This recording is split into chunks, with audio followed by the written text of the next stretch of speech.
mentioned how I thought we were going to be going to my last midwife appointment.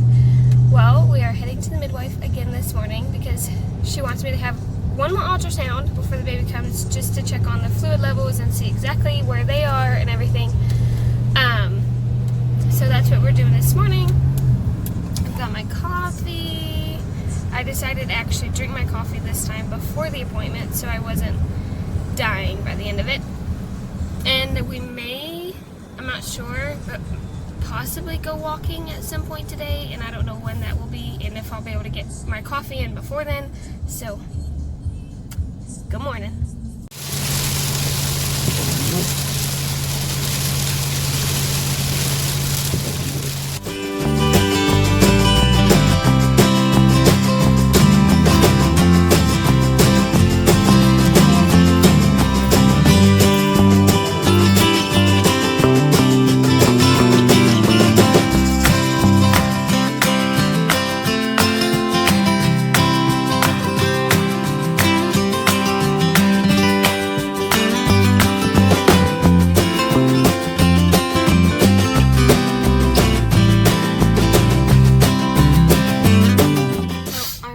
Are now full with some yummy Olive Garden soup salad and breadsticks. Jimmy and I were craving that yesterday, so we came today and ate some.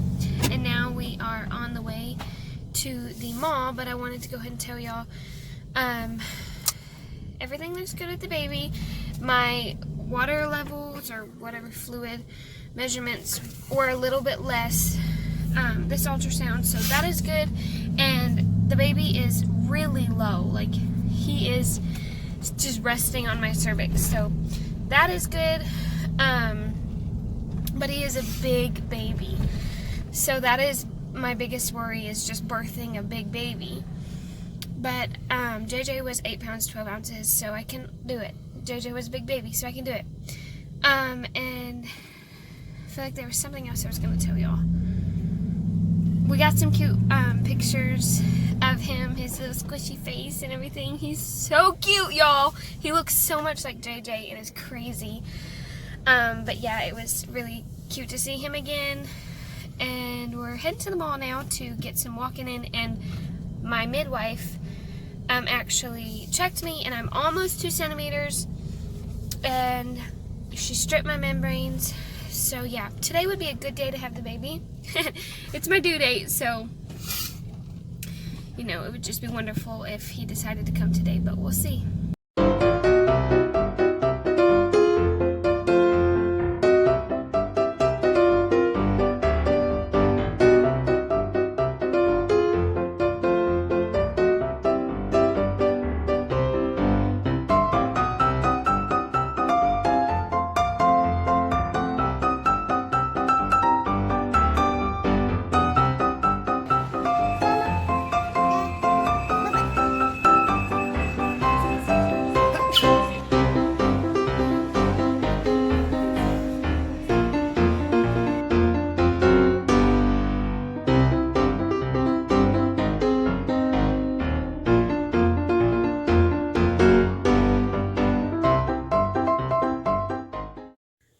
So we are home now.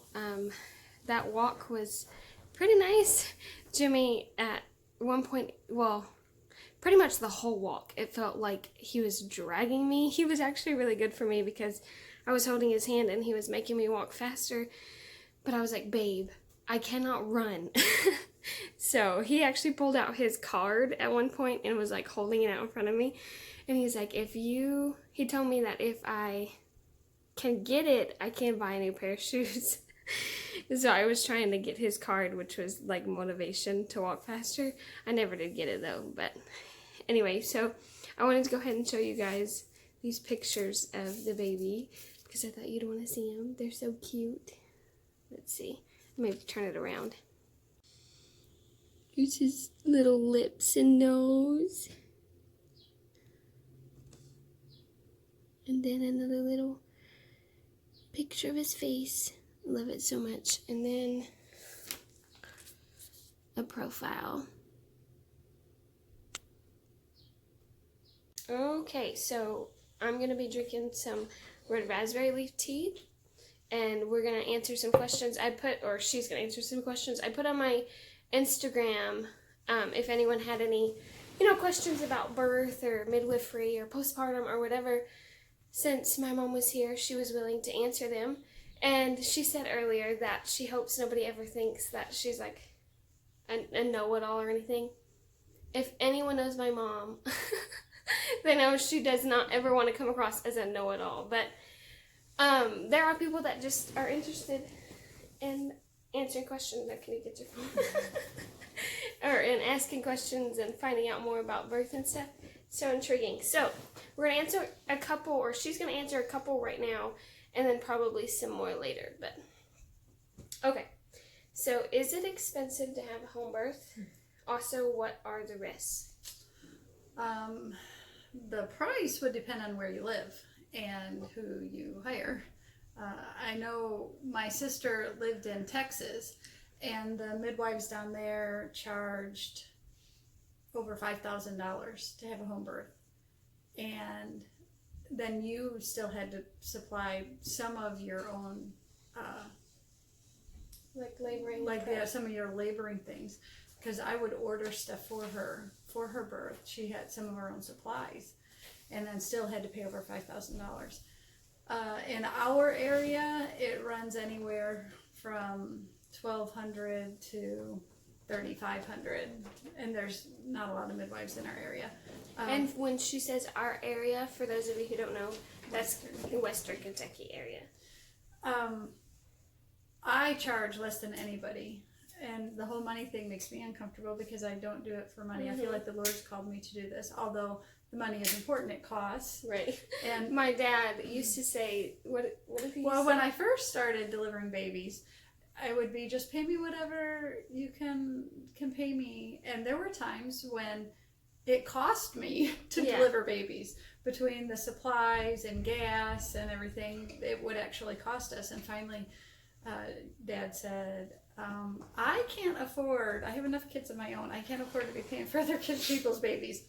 So my rate, I said, actually, some of my Mennonite families actually helped me decide kind of on what my rate was. But anyhow, it's not near what most of the other midwives are.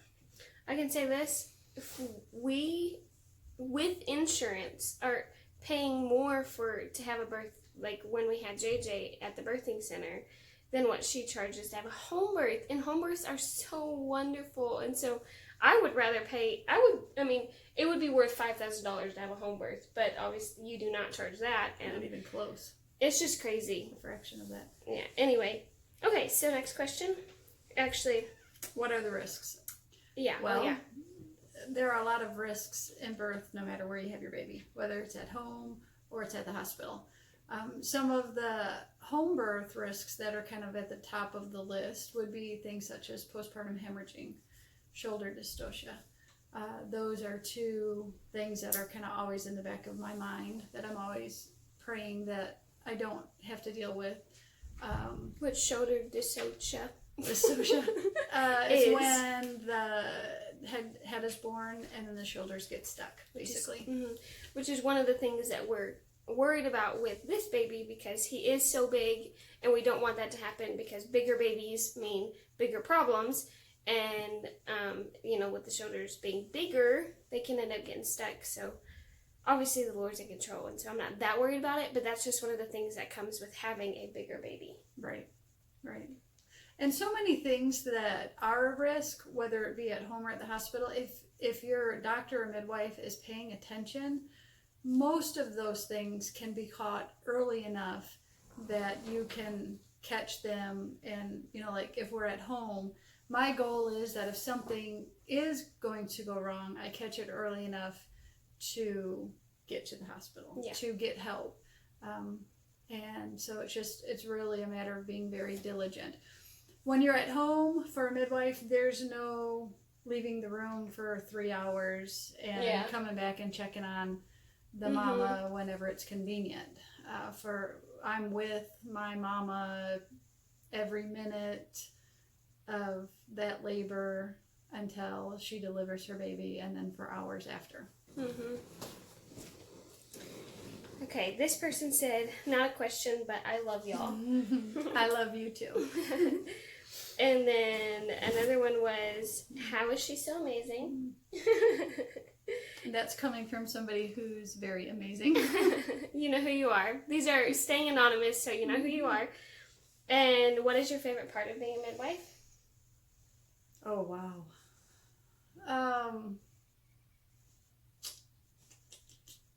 I think the honor of getting to play a small part in bringing babies into the world, and also getting to get a small time in families' lives. Yeah. It's been an honor to get to know so many families over the years, and getting to she's a people their person, children. so like she loves hearing people's stories, even if it's not about like babies or anything, just hearing like where they come from and what they do and all of that stuff. So then being a part of their lives in such a personal way. That is probably one of my favorite things about being a midwife. I love the people and the families. And she has so many babies, so obviously getting to be a part of other people's lives in the baby area is just really cool. Mm-hmm. So, okay. How did you become a midwife? I didn't choose being a midwife. I feel like it chose me. Our first 4 pregnancies. I didn't choose a gangster life. Gangster life chose me. Just kidding. Just kidding.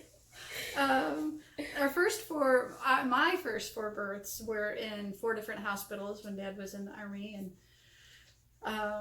I had great births, but horrible experiences with the doctors and nurses. And so when we got pregnant with David, with our 5th, I thought there's got to be a better way. So I had heard one of the ladies from church, Sister Smith, had been talking about home birth and midwives, and so it got me kind of interested. So I found a midwife and loved her, and had her throughout my pregnancy, and just fell in love with midwifery. I knew I loved birth. I knew I loved pregnancy. But in that pregnancy, I experienced something new that I just thought was the greatest thing ever. And so then by the time I got pregnant with you, at that point, I knew I was feeling like I wanted, I think I want to be a midwife. I felt like a calling to be a midwife. And that it was just like this pull and it was, the Lord just kept opening doors for me to be at births and to help people and to be there. And I just started learning. And so by the time my pregnancy was over with you, I was already training and reading and learning. And so then when David got cancer, when our son got cancer, we lived in Colorado Springs, and he was a patient at St. Jude in Memphis. And so we wanted to move closer to Memphis. Well, by that point, I had been learning and training and going to births and stuff. And we moved to Kentucky, and it was like somebody who knew somebody talked to an Amish family that had just moved into our community who needed a midwife, and told them about me. And so I started doing prenatals, and then a couple other, one of the Holiness girls wanted me to do her prenatals, and then a good friend of mine at that time, she had me deliver her baby at home, and it just kind of snowballed from there. Her clientele has just grew ever since, and so it's amazing. So for the sake of not making this video 25 minutes long, let's try to answer these questions faster. Okay. But I've been off of birth control for a little over a year. Thoughts on birth control? That's a very personal question. Yeah. That's a hard one to answer. That's something that really, thoughts on that is only something you and your husband can decide and answer. I don't like birth control that has any type of hormones. So I'm not a fan of the pill, of IUDs, of the implants. I think anything that has hormones involved messes with the way God made your body. And I've seen a lot of negative results from women that have used those. Yeah, that's a good answer. Okay, what are the benefits to having a midwife as opposed to having a baby in the hospital? Oh, wow. You said you wanted this short. Deep question. You said you wanted this short. You can answer it. It's fine. The people enjoy it, right? The people want this. with home birth, either you really are in or you're not. If you're not, and home birth isn't for everybody, really, honestly, and hospital birth isn't for everybody. And that's where each couple has to decide where they're at. If there's a couple that the husband is like, I'm just not comfortable with this, then don't. But there are a lot of benefits. You know, if you're like, okay, we want to do this, so what are the benefits? You know, midwives give you so much more one-on-one care. They're so much more attentive. They don't have their hands in 6 different pots at the same time. When I'm with somebody, you have my undivided attention, my all, 100% of me. And it's not like that in a hospital. You're just not another one on the appointment list of the day. Right. Where we live, it's the best hospital birth center I've ever seen. And they do a great job, but they still, you know, if you've got 3 nurses that are on call or that are there on duty and there's 6 people in labor, there's only so much they can physically do. That's just the way it is. And I feel like I've had both. Like, my mom is my midwife and the other midwife that I've been seeing just in this pregnancy alone. And obviously she's my mom, so she knows me through and through. But with the other midwife, it still kind of felt like it was towards the end of my pregnancy that she actually remembered who I was. You know, like, I would come in and she would be able to, like, look at my papers and know about my pregnancy and everything and know me that way. But she there's didn't, not that connection. Yeah, it wasn't. And that's not any fault of hers because she just sees a lot of people. She's a great midwife. Right, yeah, she's fantastic. But she's human. You know, when you see 16 people a day, there's just so much you can do, and you're limited. At home, you're around your own germs. That's one thing that when I started having my babies at home that I really liked. I was in my bed, in my bathroom, you know, in my life, my atmosphere, my germs. I wasn't in a room where there's been 1,000 other people and all of their germs. So that was something that meant a lot to me. One thing I have found with women is they're so much more comfortable and at ease at home. And that alone reduces the possibility of certain things that could happen during labor, because what goes on in your head completely affects what happens in your labor. Yeah. How do you find time to deliver babies all at once? Most of the time she has them a little bit spread out, but every once in a while, like 3 or 4 babies will fall due at one time. And she just, I think, goes in with that situation with a lot of prayer. The Lord will I've never missed one birth because of another birth. I have literally several times went from one birth straight to another birth. But I've never missed a birth. God just always works it out. I've never missed a birth because of another birth. I want to touch on this again. Okay. What are the benefits of having a midwife as opposed to having a baby in the hospital? There are disadvantages. I want to be honest about that too. You know, at home, I don't have the drugs and some of the equipment that they have at the hospital. And I don't carry the drugs that you could get at the hospital for certain complications. And so, with that said, my goal for the almost 20 years I've been doing this is to be aware that if it looks like something's going to go south, then I get to where we need to be. So where there's the help and where there's the equipment. And so being at home, you do have to be more attentive to certain risks and certain things that could come up or could arise. But the other thing at home is it's hard to explain to people the difference in the atmosphere. I've had a lot of moms that have had babies at the hospital, and then I've delivered their babies at home, and they have said they cannot believe the difference. They said it's been so wonderful to have my baby, and I can have who I want to come in here. I can go take a shower in my bathroom. I feel so much more comfortable, and I give them the care that they would get at the hospital. But having a mom so relaxed, I've seen it just make things run so much smoother. Yeah. Okay. I'd like to know the story of how she got into midwifery, which she pretty much already answered, and how she ended up serving Amish Mennonites, which I feel like you already answered. And so I'm going to get some more questions, and maybe we can do like a rapid fire answering them. So hang on one second. Let me explain. I had to screenshot some of the questions on my phone, and then I sent them over to my mom's phone. So I'm reading them off of here.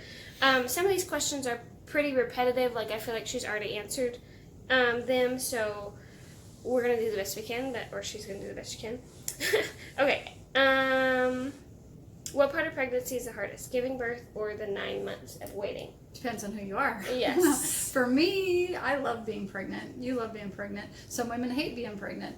So that's a hard question. It depends on the person. Yeah, so often I hear where people are like, I love having a baby, but I hate being pregnant. I'm like the total opposite. I love being pregnant, but the birth part is also really amazing to me too. Yeah, I agree. That is definitely depends on the person. Yeah.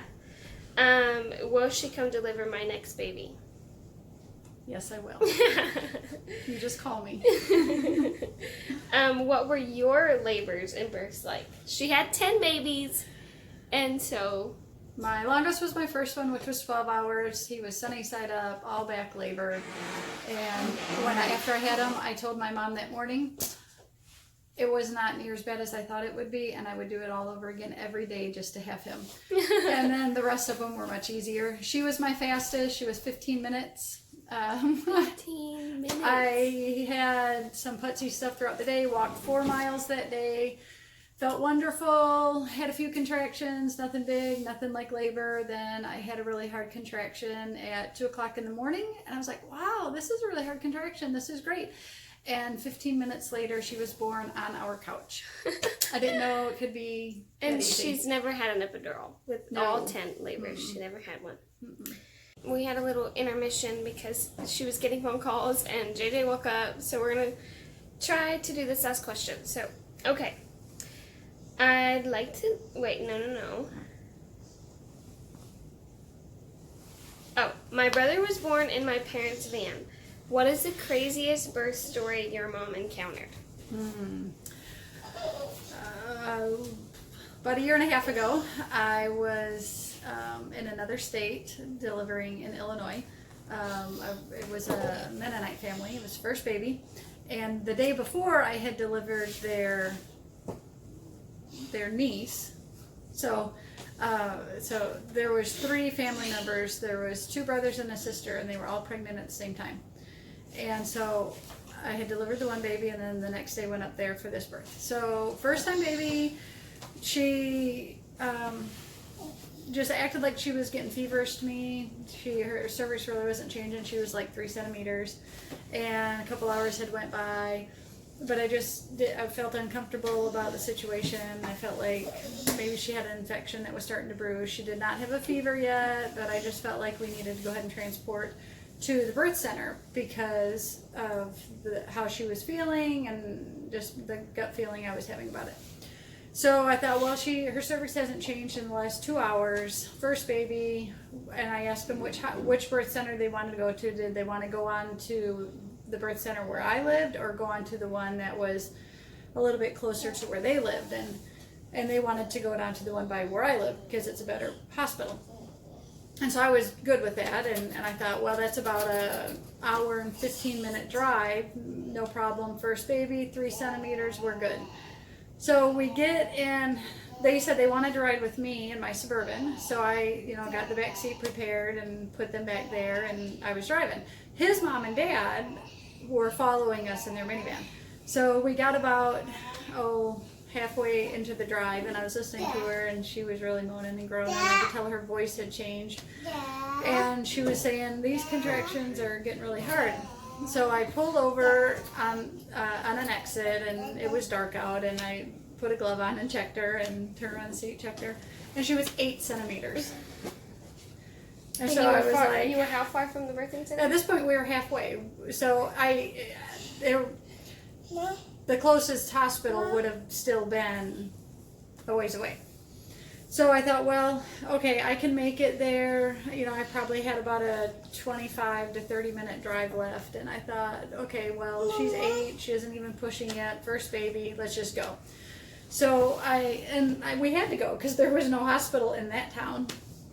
And so we took off again, and we got a few more miles down the road, and I was listening to her and talking with her, and I thought, oh man. Oh no. And so I took the next exit, pulled into a gas station, jumped in the back of the Suburban, and checked her again, and she was complete.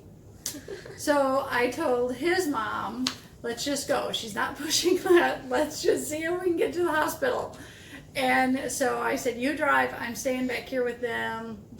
And so we kept going. Well, we were going over the bridge coming into Kentucky, which I have 2 fears. I'm afraid of water. I'm afraid of bridges.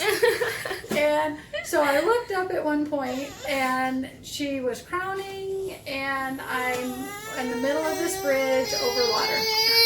So we had another little intermission, but there we are on the bridge. Baby's crowning, and I'm over water. So I just thought, okay, focus on what's going on. And so just as we came over the border into Kentucky, I delivered the baby on my lap. in the car. In the car. In my Suburban, going 70 miles an hour down the interstate. And so my kids, when I was telling my boys about it when I got home, they said, Mom, that's your first border baby. That's funny. That's a fun story. That's so we funny. pulled over into a gas station and delivered the placenta and made sure that baby was doing good and got her nursing and made sure mama was good, everybody was good. And then we went on to the hospital, and she did have an infection brewing, so got her on antibiotics, and they stayed for a couple days and went home. And now they are expecting again in a couple months, and so I'm their midwife again. You've had a couple car births, haven't you? Two. I had another one just a couple months ago. Yeah. Those are. I imagine those are not fun. You do not prefer to be in the No, car. I don't prefer it. No. The other one was just a couple months ago. It was a first time parents, first baby. Sweet couple. I just fell in love with them, and her dad is actually a doctor, and we labored at his house for 2 days. She had one of the longest labors that I've done, and things were just kind of. She was 10 centimeters pushing, it just wasn't progressing. Baby sounded great, decided to go ahead and transport. I felt like she needed a change of scenery. Yeah. She needed something different. So we got in the car, we got 5 minutes from her dad's house, probably, maybe halfway to the birth center. And I was sitting in back with them, and her dad, the doctor, was driving, and she delivered on my lap. Can't imagine laboring all those hours at home, and then you get in the car, and then the baby decides to come. It was just with her, and she did an incredible job, and it just kind of, she needed a change. It just kind of happened the way it needed to happen. And so we turned around and went back home. Well. All right, well, that is it. So, there you have it. Thank you to my sweet in-laws for bringing dinner over. It all looks so good. Green beans. Oh, delicious. I think that is all for today's vlog. There's not much going on with the baby. He's still pretty comfy in there. So, I'm just going to end it here. Thank you guys so much for watching. If you are new here, don't forget to subscribe and hit the bell so you get notified when we post. Thank y'all so much for watching, and make sure to come back again for the next one. Bye, guys.